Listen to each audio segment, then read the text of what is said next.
Well, Kenny, the other day you was at work and we really missed you, and it was Father's Day, and I know you had said that you wanted to do a dedication video to your dad, and so Vondell got the chance to do his video, and it was a hoot. We had a good time, and so he had to go down that rabbit hole with the rabbit story. So you gotta tell us about that, Kenny. The rabbit hole for real, big. This not no Alice in Wonderland. Come on now. So why you have to tell the rabbit story? Because you are a very healthy person, Kitty. That's why. And Dad, what did he do? Woo? Dad couldn't. You noticed that Dad could not hold down his food. He was not healthy, and I didn't know why.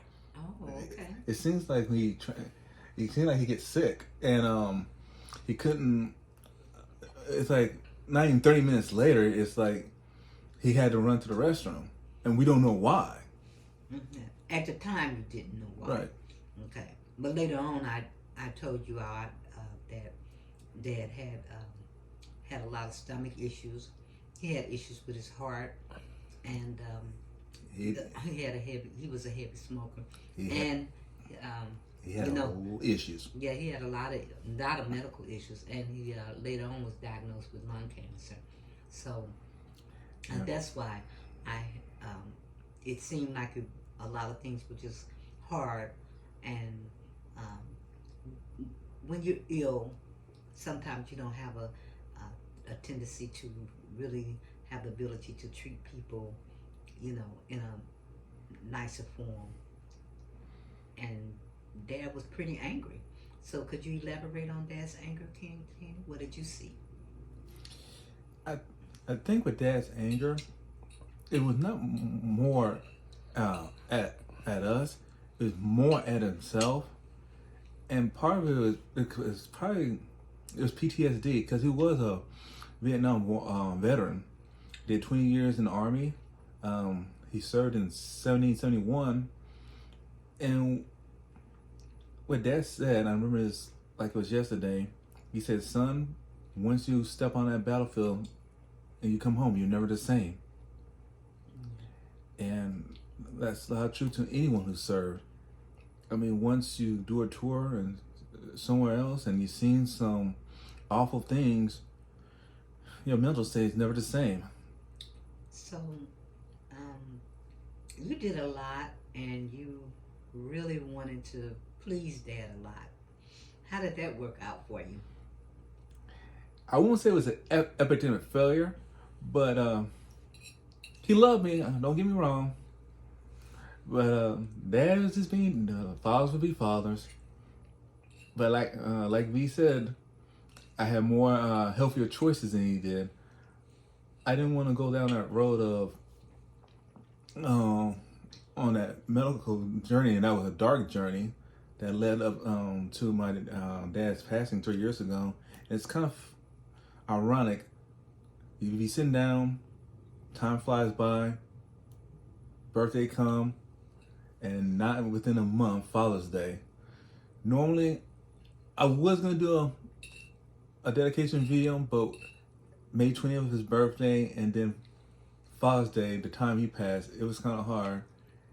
And you just kind of like, while everyone else was selling Father's Day, taking Dad out to dinner, what I could only do for my dad is cherish the memories I had with him. And so, processing that information, did you have time to kind of reflect on, like if Dad was here, what would you want to tell him? If Dad was still here, I would say we love you. We're your national cheerleaders. If you need anything, we're always here for you. But he really didn't want to. No, he didn't. Wanna. Nah, he is like, nah, you ain't gonna take me to no treatment center. Nah, I'm gonna keep eating my chitlins. I'm gonna keep smoking. I'm gonna do what I wanna do. And he did. He did. Up to the day he passed away, he did. He was like Ja Rule, living it up. Consequences were, he said that if you could take the consequences and know the outcome may not be Pretty. yeah, then that was another way of stepping up. That's why he was saying, about him being an expert too, because he said that he lived by the sword. He was gonna what? Die by the sword. Well, in his case, smoke by the sword. Yeah, he did. But in a lot of health factors, during that era, a lot of the soldiers were exposed to Agent Orange, and with that, was exposed to that chemical. A lot of them came back smoking because it was the only way to cope with the pain. Because with that particular kill, it was a carcinogen known as a cancer-causing agent. So to deal with the pain, they either pick up the drinking. Well, so much for stopping the drinking. They picked up the smoking. It was just a coping mechanism to deal with their trauma. What's the matter, V? Why is it so? Gotta stop that smoking. Yeah, I love Gotta that. stop that drinking. He hated that song, Bad Luck, too. The song Bad Luck. Yeah, he did. He hated that song. Yeah, because it was hard for him to stop smoking and drinking. And I think the reason why it was hard for him, because when you're dealing with that trauma, it's kind of hard to deal with your own interpersonal demons. And you can't fault Dad for that. I mean, he tried. Dad was the struggling parent. Yeah, he was. I mean, he did it. He loved us. He showed his way, and he got his own way to show people that he loved in a twisted way, but he still loved us. Yeah. I learned from him just to be a better person and not to go down that road, just have better choices. Right. And so, Woody, when you said about the choices that you would not what? I would not drink. I would not smoke. I would not hang out with no toxic people. Right.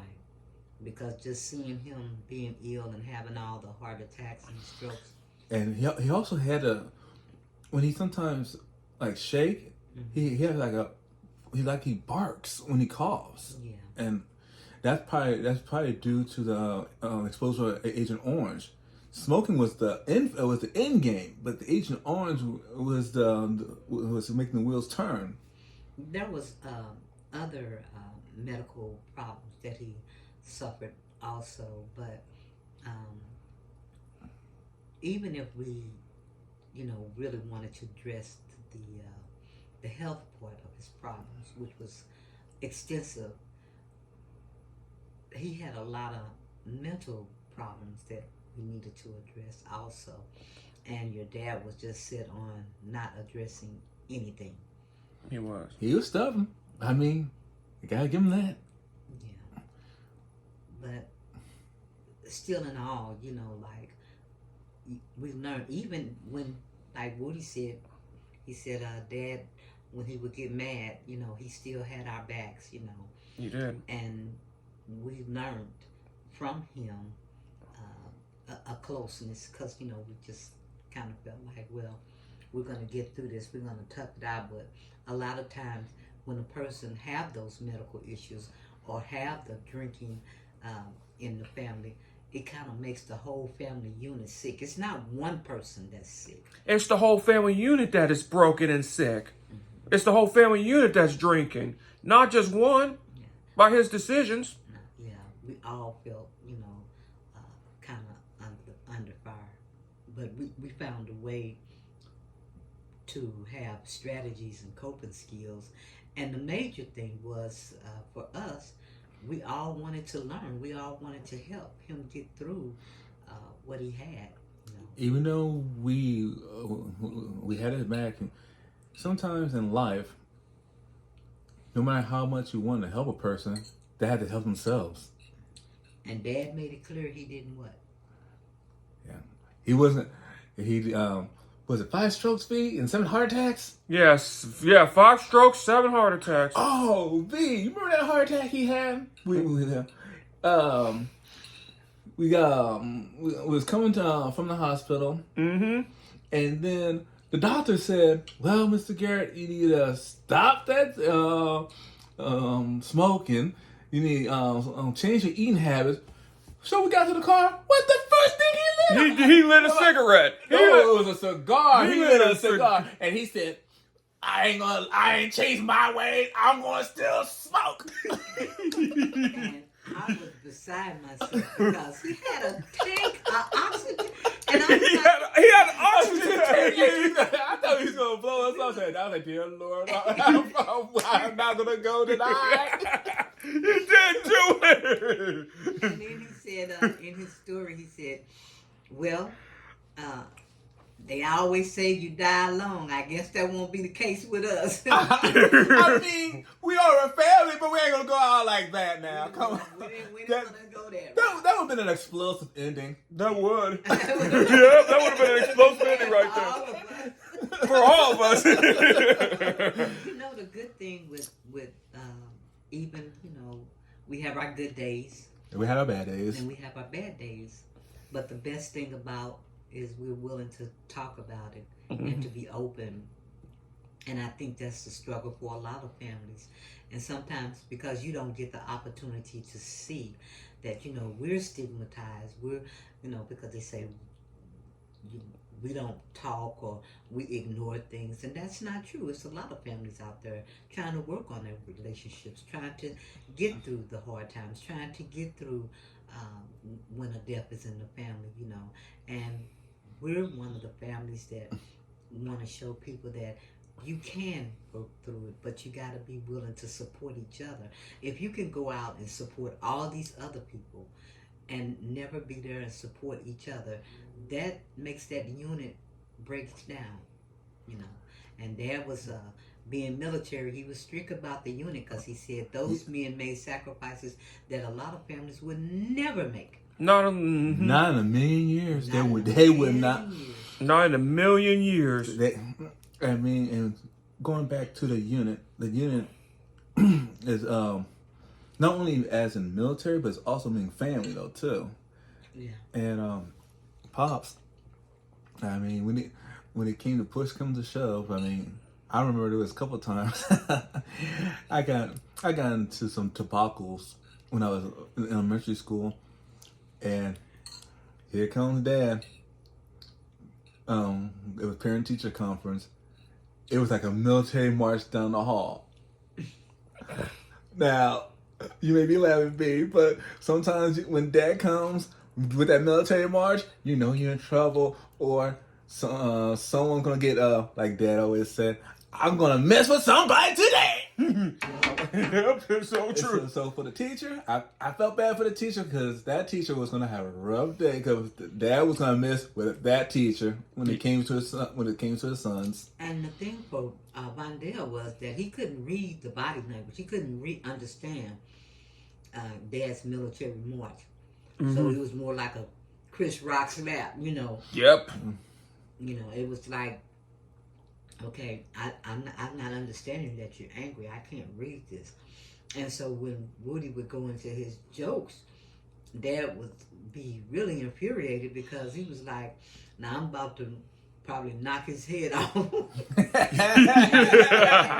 he's standing up there laughing, and I don't, and it looked, in one way it might have looked disrespectful, but like we said, Dad didn't understand. And Woody said it on his tape. He said it was hard for Dad to understand me because he didn't understand himself. Would you like to elaborate on that, Ken?